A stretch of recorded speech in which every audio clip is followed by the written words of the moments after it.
In this video I'm going to show you how we can create a 2D boundary with a hole in it so that some of the blades poke up through the boundary in certain areas.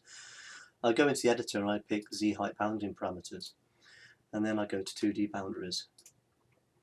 I want to set my snap grid to a reasonable value like 1/4 inch, so when I draw, if I'm drawing in coordinate mode, it just snaps to nice intervals. I want to use line arc. And actually I want to draw it at a certain Z height, so if I don't know that Z height I can digitize it with this button.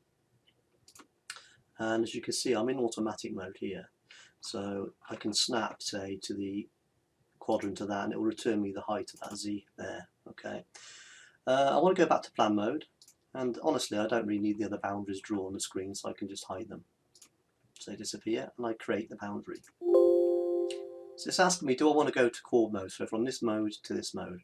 I'll say yes. It's just easier. Sometimes it means it doesn't snap to the middle of a base plate or something. So I can now just sketch freehand almost. Just click here, click here. So I'm covering my blades up. Click here, click here. It doesn't have to be a rectangle, it can be any shape. But I could obviously get to there and just say end of, and it'll close the shape.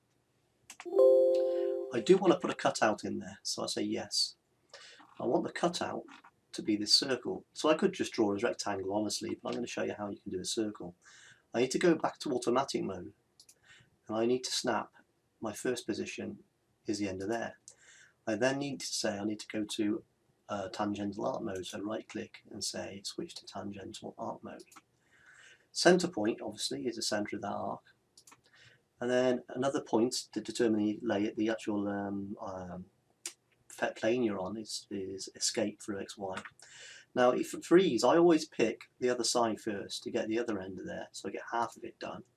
You see it's gone dotted, and I go again and get the same point at the end, so do 2 clicks to get a circle. So I'll just get the end of there. Sorry, zoom in a bit. I zoom in. Yeah, and then you can see it's kind of dotted on the screen. I don't want to do another back feature. I don't want it to be part of the overall calculation of the base plate, so no. And then I'm done. So what you'll see is I've got a boundary with a hole in it.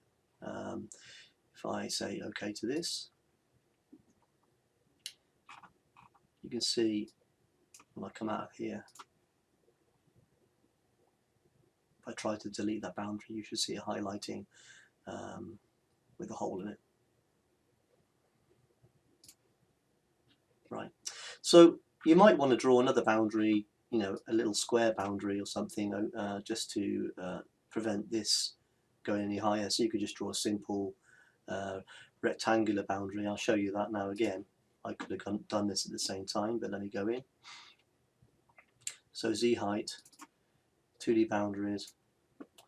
I can do just a rectangle, do an XY plane view, so I can do it easier. Create my initial Z height, I can pick it and say, okay, let me just shift key to get my view. Midpoint of that, right, go back to my XY and create my boundary. I will go to coarse mode, yes. I'll just snap one over the top, so kind of anything like this really.